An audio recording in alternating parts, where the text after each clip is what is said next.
Érase una vez un anciano herrero llamado Gepetto, que trabajaba de manera independiente en un remoto pueblo de Colombia llamado Barrancabermeja. Una noche, amarga por su soledad, mientras disfrutaba de la música de Julio Jaramillo, tuvo la idea de reunir todos los trozos de metal sobrantes de sus trabajos y crear un muñeco de metal al que quiso llamar Pinocho. Solitario y sintiendo frío, el anciano decidió irse a dormir, no sin antes expresar un pequeño pero poderoso deseo en voz alta. Él quería que ese muñeco hecho de sobrantes se convirtiera en una verdadera compañía para aliviar su soledad. Sin embargo, lo que el abuelo no tenía en cuenta era que en ese mismo instante una estrella fugaz pasó sobre su casa y escuchó su profundo deseo, haciendo realidad su petición al día siguiente, aunque haya sido a costa de la vida de la estrella. Tan pronto como Gepetto despertó, se percató que su muñeco no estaba donde lo había dejado la noche anterior. Creyendo que habían entrado a su casa a robar de inmediato, se dio cuenta de lo que había sucedido. Era Pinocho. Estaba caminando como si de un niño se tratara. Podía hablar, caminar por toda la casa y podía sentir. Estaba vivo. Gepetto, ante semejante milagro, decidió pulir al muñeco, vestirlo adecuadamente y enviarlo a la escuela. Estando allí, Pinocho no conocía a nadie. Era muy fácil influenciar, ya que él solo quería tener amigos y conocer el mundo que le rodeaba. Es por eso que hizo amistad con dos nuevos compañeros, Eufrasio y Joaquín, quienes eran notablemente más altos que él. Aunque Pinocho no comprendía gran parte de las lecciones, disfrutaba asistir para poder socializar con sus amigos, ya que su papá, Gepetto, se encontraba tan ocupado que apenas podía relacionarse con el pobre Pinocho. Poco a poco, Pinocho fue adoptando la personalidad de sus amigos.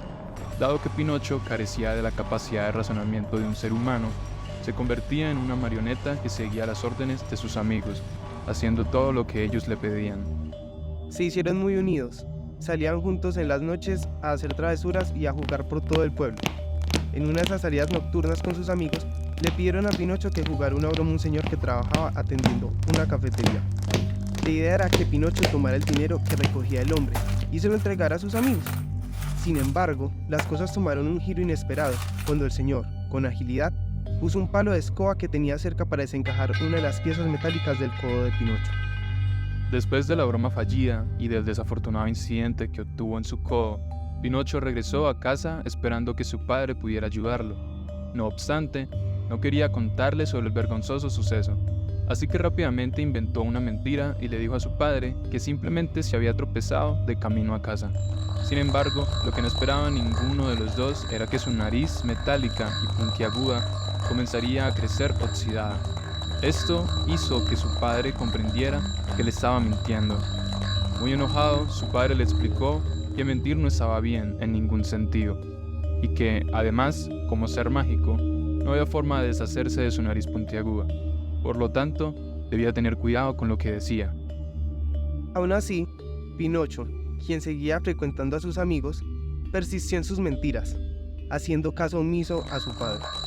La noticia de que este ser metálico no era digno de confianza se propagó rápidamente, ya que no solo era mentiroso, sino que su nariz podía causar un accidente en cualquier momento. En un intento desesperado, una tarde, Pinocho se escabulló en el taller de su padre, tomó un anticorrosivo, ya que recordaba que en su clase de química le enseñaron que con eso se deshacía del óxido, y una lima. Comenzó a limar su nariz. Sin embargo, no consideró que carecía de experiencia, lo que resultó en una nariz puntiaguda como una daga, y combinado con el poco éxito para eliminar el óxido, que permanecía como recordatorio de que, como ser mágico, su propósito en el mundo no era seguir el mismo camino que los humanos. Días más tarde, su profesora de química organizó un laboratorio en grupos. Sin embargo, Pinocho decidió gastarle una broma a su amigo Eufrasio y, con la complicidad de Joaquín, intercambiaron el frasco de yodo por sodio que habían encontrado en el taller de papá Gepetto. Lo que no anticiparon fue que al hacerlo, Eufrasio estaba manipulando ácida de sodio, el cual, combinado con el bromo, un elemento que seguía al yodo en el compuesto original propuesto por la profesora, provocó una reacción explosiva que llevó a la evacuación inmediata del laboratorio. En medio de los gritos y la tos, Eufrasio preguntó a Pinocho de dónde había obtenido el yodo que habían utilizado. Con el deseo de calmar la situación, Pinocho mintió, diciendo que no sabían lo que había ocurrido, que habían conseguido el yodo en una farmacia cercana al colegio.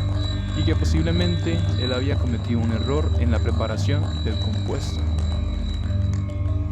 Eufrasio apenas lograba comprender las palabras de Pinocho cuando sintió un objeto atravesar su pecho.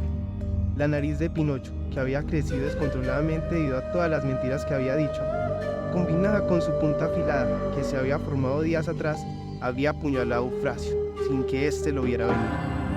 Entre gritos y humo, Pinocho se encontró cubierto en la sangre de su amigo.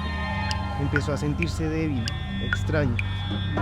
Se volvió más pesado y de alguna manera un poco más emotivo de lo normal. Al mirarse las manos, se dio cuenta que éstas estaban cambiando de color y de textura. Se maravilló al ver que se había transformado en un ser humano. El momento en que su nariz se clavó en el corazón de Eufrasio fue un sacrificio similar al que la estrella había hecho para darle vida, y ahora ya no le crecería la nariz al mentir, porque se había convertido en un humano como los demás, y había cometido errores propios de los seres humanos. Su vida, ahora como humano, era un constante recordatorio de lo que había hecho a su amigo.